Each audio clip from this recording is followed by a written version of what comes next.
Deutsches Requiem. Aunque él me quitare la vida, en él confiaré. Job I, 30:15. Mi nombre es Otto Dietrich zur Linde. Uno de mis antepasados, Christoph zur Linde, murió en la carga de caballería que decidió la victoria de Zorndorf. Mi abuelo materno, Ulrich Forkel, fue asesinado en la foresta de Marche-Noire por francotiradores franceses en los últimos días de 1870. El capitán Dietrich zur Linde, mi padre, se distinguió en el sitio de Namur en 1914 y 2 años después en la travesía del Danubio. En cuanto a mí, seré fusilado por torturador y asesino. El tribunal ha procedido con rectitud. Desde el principio yo me he declarado culpable. Mañana, cuando el reloj de la prisión dé las 9, yo habré entrado en la muerte. Es natural que piense en mis mayores, ya que tan cerca estoy de su sombra, ya que de algún modo soy ellos. Durante el juicio, que afortunadamente duró poco, no hablé. Justificarme entonces hubiera entorpecido el dictamen y hubiera parecido una cobardía. Ahora las cosas han cambiado. En esta noche que precede a mi ejecución puedo hablar sin temor. No pretendo ser perdonado porque no hay culpa en mí, pero quiero ser comprendido. Quienes sepan oírme comprenderán la historia de Alemania y la futura historia del mundo. Yo sé que casos como el mío, excepcionales y asombrosos ahora, serán muy en breve triviales. Mañana moriré, pero soy un símbolo de las generaciones del porvenir. Nací en Marienburg en 1908. 2 pasiones ahora casi olvidadas me permitieron afrontar con valor y aún con felicidad muchos años infaustos: la música y la metafísica. No puedo mencionar a todos mis bienhechores, pero hay 2 nombres que no me resigno a omitir, el de Brahms y el de Schopenhauer. También frecuenté la poesía. A esos nombres quiero juntar otro vasto nombre germánico: William Shakespeare. Antes la teología me interesó, pero de esa fantástica disciplina y de la fe cristiana me desvió para siempre Schopenhauer con razones directas. Shakespeare y Brahms con la infinita variedad de su mundo. Sepa a quien se detiene maravillado, trémulo de ternura y de gratitud ante cualquier lugar de la obra de esos felices, que yo también me detuve allí. Yo, el abominable. Hacia 1927 entraron en mi vida Nietzsche y Spengler. Observa un escritor del siglo XVIII que nadie quiere deber nada a sus compañeros contemporáneos. Yo, para libertarme de una influencia que presentí opresora, escribí un artículo titulado Abrechnung mit Spengler, en el que hacía notar que el monumento más inequívoco de los rasgos que el autor llama fáusticos no es el misceláneo drama de Goethe, sino un poema redactado hace 20 siglos, el De Rerum Natura. Rendí justicia, empero, a la sinceridad del filósofo de la historia, a su espíritu radicalmente alemán, Kerndeutsch, militar. En 1929 entré en el partido. Poco diré de mis años de aprendizaje. Fueron más duros para mí que para muchos otros, ya que, a pesar de no carecer de valor, me falta toda vocación de violencia. Comprendí, sin embargo, que estábamos al borde de un tiempo nuevo y que ese tiempo, comparable a las épocas iniciales del Islam o del cristianismo, exigía hombres nuevos. Individualmente, mis camaradas me eran odiosos. En vano procuré razonar que para el alto fin que nos congregaba no éramos individuos.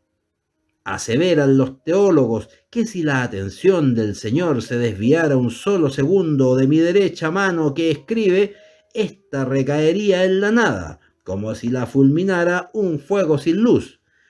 Nadie puede ser, digo yo, nadie puede probar una copa de agua o partir un trozo de pan sin justificación.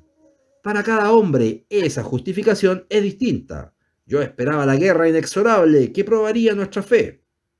Me bastaba saber que yo sería un soldado de sus batallas. Alguna vez temí que nos defraudaran la cobardía de Inglaterra y de Rusia. El azar o el destino tejió de otra manera mi porvenir. El 1 de marzo de 1939, al oscurecer, hubo disturbios en Tilsit, que los diarios no registraron. En la calle, detrás de la sinagoga, 2 balas me atravesaron la pierna, que fue necesario amputar. Días después, entraban en Bohemia nuestros ejércitos. Cuando las sirenas lo proclamaron, yo estaba en el sedentario hospital, tratando de perderme y de olvidarme en los libros Schopenhauer. Símbolo de mi vano destino, dormía en el reborde de la ventana un gato enorme y fofo. En el primer volumen de Parerga und Paralipómena, releí que todos los hechos que pueden ocurrirle a un hombre, desde el instante de su nacimiento hasta el de su muerte, han sido prefijados por él. Así, toda negligencia es deliberada, todo casual encuentro una cita, toda humillación una pertenencia, todo fracaso una misteriosa victoria, toda muerte un suicidio. No hay consuelo más hábil que el pensamiento de que hemos elegido nuestras desdichas. Esa teleología individual nos revela un orden secreto y prodigiosamente nos confunde con la divinidad. Qué ignorado propósito, cavilé, me hizo buscar ese atardecer, esas balas y esa mutilación. No el temor de la guerra, yo lo sabía, algo más profundo. Al fin creí entender. Morir por una religión es más simple que vivirla con plenitud. Batallar en Éfeso contra las fieras es menos duro, miles de mártires oscuros lo hicieron, que ser Pablo siervo de Jesucristo. Un acto es menos que todas las horas de un hombre. La batalla y la gloria son facilidades. Más ardua que la empresa de Napoleón fue la de Raskolnikov. El 7 de febrero de 1941 fui nombrado subdirector de campo de concentración de Tarnowitz. El ejercicio de ese cargo no me fue grato, pero no pequé nunca de negligencia.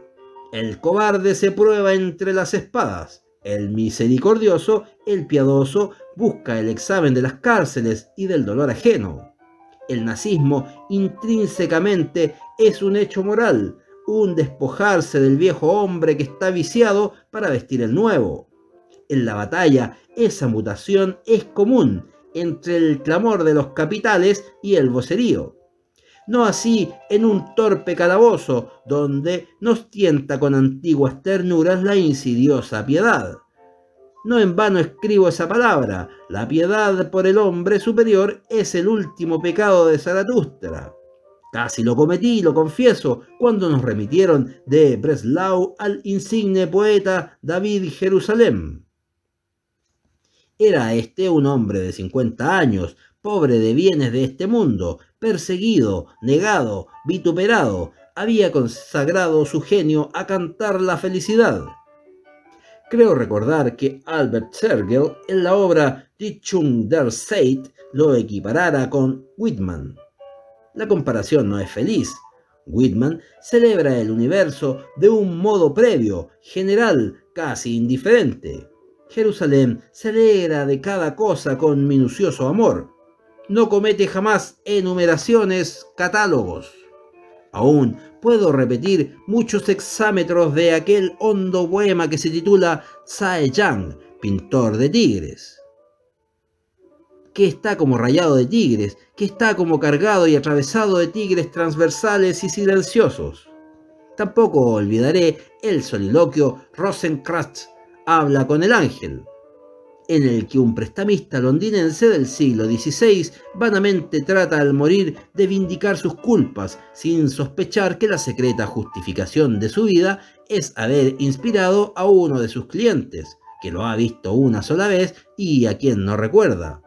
El carácter de Shylock, hombre de memorables ojos, de piel cetrina, de barba casi negra. David de Jerusalén era el prototipo del judío sefardí. Si bien pertenecía a los depravados y aborrecidos Askenazim, fui severo con él, no permití que me ablandaran ni la compasión ni su gloria. Yo había comprendido hace muchos años que no hay cosa en el mundo que no sea germen de un infierno posible. Un rostro, una palabra, una brújula, un aviso de cigarrillos podrían enloquecer a una persona si ésta no logra olvidarlos. ¿No estaría loco un hombre que continuamente se figurara el mapa de Hungría? Determiné aplicar ese principio al régimen disciplinario de nuestra casa y, a fines de 1492, Jerusalén perdió la razón. El 1 de marzo de 1943 logró darse muerte. Ignoro si Jerusalén comprendió que si yo lo destruí fue para destruir mi piedad. Ante mis ojos no era un hombre, ni siquiera un judío. Se había transformado en el símbolo de una detestada zona de mi alma. Yo agonicé con él, yo morí con él, yo de algún modo me he perdido con él, por eso fui implacable. Mientras tanto, giraban sobre nosotros los grandes días y las grandes noches de una guerra feliz. Había en el aire que respirábamos un sentimiento parecido al amor, como si bruscamente el mar estuviera cerca. Había un asombro y una exaltación en la sangre. Todo en aquellos años era distinto, hasta el sabor del sueño. Yo quizá nunca fui plenamente feliz, pero he sabido que la desventura requiere paraísos perdidos. No hay hombre que no aspire a la plenitud, es decir, a la suma de experiencias de que un hombre es capaz. No hay hombre que no tema ser defraudado de alguna parte de ese patrimonio infinito. Pero todo lo ha tenido mi generación, porque primero le fue deparada la gloria y después la derrota. En octubre o noviembre de 1942, mi hermano Friedrich pereció en la segunda batalla de El Alamein, en los arenales egipcios. Un bombardeo aéreo meses después destrozó nuestra casa natal. Otro, a fines de 1943, mi laboratorio. Acosado por vastos continentes, moría el Tercer Reich. Su mano estaba contra todos y las manos de todos contra él. Entonces algo singular ocurrió que ahora creo entender. Yo me creía capaz de apurar la copa de la cólera, pero en las heces me detuvo un sabor no esperado, el misterioso y casi terrible sabor de la felicidad. Ensayé diversas explicaciones, no me bastó ninguna. Pensé, me satisface la derrota porque secretamente me sé culpable y solo puede redimirme el castigo. Pensé, me satisface la derrota porque es un fin y yo estoy muy cansado. Pensé, me satisface la derrota porque ha ocurrido, porque está innumerablemente unida a todos los hechos que son, que fueron, que serán, porque censurar o deplorar un solo hecho real es blasfemar del universo. Esas razones ensayé hasta dar con la verdadera. Se ha dicho que todos los hombres nacen aristotélicos o platónicos. Ello equivale a declarar que no hay debate de carácter abstracto que no sea un momento de la polémica de Aristóteles y Platón. A través de los siglos y latitudes cambian los nombres, los dialectos, las caras, pero no los eternos antagonistas. También la historia de los pueblos registra una continuidad secreta. Arminio, cuando degolló en una ciénaga las legiones de Varo, no se sabía precursor de un imperio alemán. Lutero, traductor de la Biblia, no sospechaba que su fin era forjar un pueblo que destruyera para siempre la Biblia. Christoph Zurlinde, a quien mató una bala moscovita en 1758, preparó de algún modo las victorias de 1914. Hitler creyó luchar por un país, pero luchó por todos, aun por aquellos que agredió y detestó. No importa que su yo lo ignorara, lo sabían su sangre, su voluntad. El mundo se moría de judaísmo, y de esa enfermedad del judaísmo, que es la fe de Jesús, nosotros le enseñamos la violencia y la fe de la espada. Esa espada nos mata y somos comparables al hechicero que teje un laberinto y que se ve forzado a errar en él hasta el fin de sus días. O a David que juzga a un desconocido y lo condena a muerte y oye después la revelación: tú eres aquel hombre. Muchas cosas hay que destruir para edificar el nuevo orden.